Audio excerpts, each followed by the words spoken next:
बिस्मिल्लाहिर्रहमानिर्रहीम, अस्सलाम वालेकुम। मैं हूं ऑन अली। यार मजाक तो हम करते रहते हैं, लेकिन कभी कभार सीरियस बात भी होनी चाहिए। तो आज मैं कंपेयर करूंगा पाकिस्तान को चाइना से, लेकिन आज का चाइना नहीं, 40 साल पुराना चाइना, क्योंकि 40 साल पहले चाइना के वही हालात थे जो आज पाकिस्तान के हैं। इनफैक्ट इससे भी बुरे हालात थे। 60% आबादी गुर्बत की लकीर से नीचे थी। वर्ल्ड वॉर में जितने लोग जाया हुए थे, उससे ज्यादा लोग चाइना में भूख और अफलास से जाया हो गए थे। लेकिन लेट 1970s में एक इंसान डेंग शाओपिंग ने यह नीयत बांधी कि मुझे इस मुल्क को ठीक करना है, मुझे इस मुल्क की आवाम के हालात बेहतर करने। लिहाजा उसने अपने मुल्क की पॉपुलेशन को बोझ समझने की बजाय उसे एसेट बनाने का फैसला किया, जिसका नतीजा आज यह निकला कि 40 साल बाद चाइना ने 770 मिलियन लोग गुर्बत से बाहर निकाल दिए। वो बंदा दुनिया में जगह जगह फिरा और उसने सीखने की कोशिश की। एक बहुत बड़ा और अहम काम जो उन्होंने किया वो था ओपन डोर पॉलिसी, यानी उन्होंने दुनिया की कंपनीज को कहा कि तुम चाइना आ जाओ, यहां अपने प्लांट्स लगाओ, हम तुम्हें आसान लीज पर जमीन देंगे 100 साल के लिए, तुम जो मशीनरी इंपोर्ट करोगे उसमें तुम्हें टैक्स ड्यूटी भी माफ कर देंगे या उसको कम कर देंगे, तुम मिनिमम $10 मिलियन इन्वेस्ट करो और आके यहां आराम से काम करो। जब वहां की गरीब आवाम को इन प्लांट्स में नौकरियां मिलना शुरू हुई,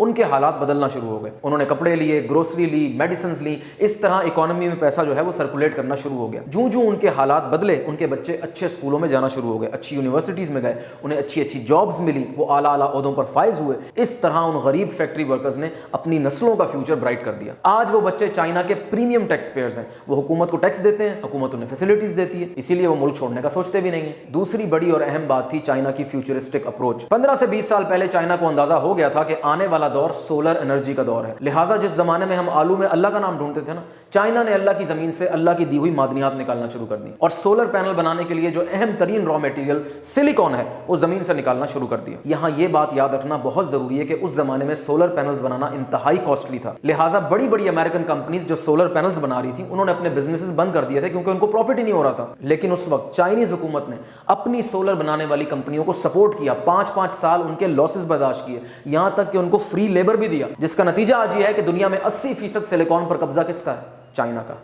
तीसरी बड़ी और अहम अपॉर्चुनिटी जो चाइना ने उसी वक्त भांप ली थी वो थी इलेक्ट्रिक व्हीकल्स और उनमें डलने वाली बैटरीज, जो कि बनती हैं किस रॉ मटेरियल से? कोबाल्ट से। दुनिया का सबसे बड़ा कोबाल्ट का जो जखीरा है वो कांगो में पाया जाता है। चाइना ने क्या किया? उनके यहां बिलियंस ऑफ डॉलर्स की डेवलपमेंट की और बदले में उनके साथ जॉइंट वेंचर्स किए। यही वजह है कि कांगो में कोबाल्ट की माइनिंग पर चाइनीज कंपनीज का कब्जा है और दुनिया का 70% कोबाल्ट कहां से आ रहा है? कांगो से। चाइना अपने लोगों को गुर्बत से निकालने में इतना संजीदा है कि उसकी पूरी कोशिश होती है कि छोटे से छोटे गांव में भी बिजली, पानी, गैस, सड़क हर सूरत पहुंचाई जाए। लेकिन बिलफर्ज अगर कोई ऐसा रिमोट एरिया है जहां ये चीजें पहुंच ही नहीं सकती, तो मैंने अपनी रिसर्च में यहां तक पढ़ा है कि चाइना ने पूरा का पूरा गांव उठाकर दूसरी जगह शिफ्ट कर दिया जहां ये फैसिलिटीज अवेलेबल थी। तो इस सबसे क्या नतीजा निकला? नतीजा ये निकला कि अगर आपकी नीयत हो तो आप कुछ भी अचीव कर सकते हैं। फिलहाल तो ये नीयत हमें यहां नजर नहीं आ रही। जिस दिन हमने वो नीयत बांध ली जो चाइना ने 1970s में बांधी थी, तो हम उस वक्त का चाइना बन जाएंगे। अब उस वक्त के चाइना से आज तक के चाइना का सफर कितनी देर में तय होगा, ये तो वक्त ही बताएगा। मिलते हैं अगली वीडियो में। अल्लाह हाफिज।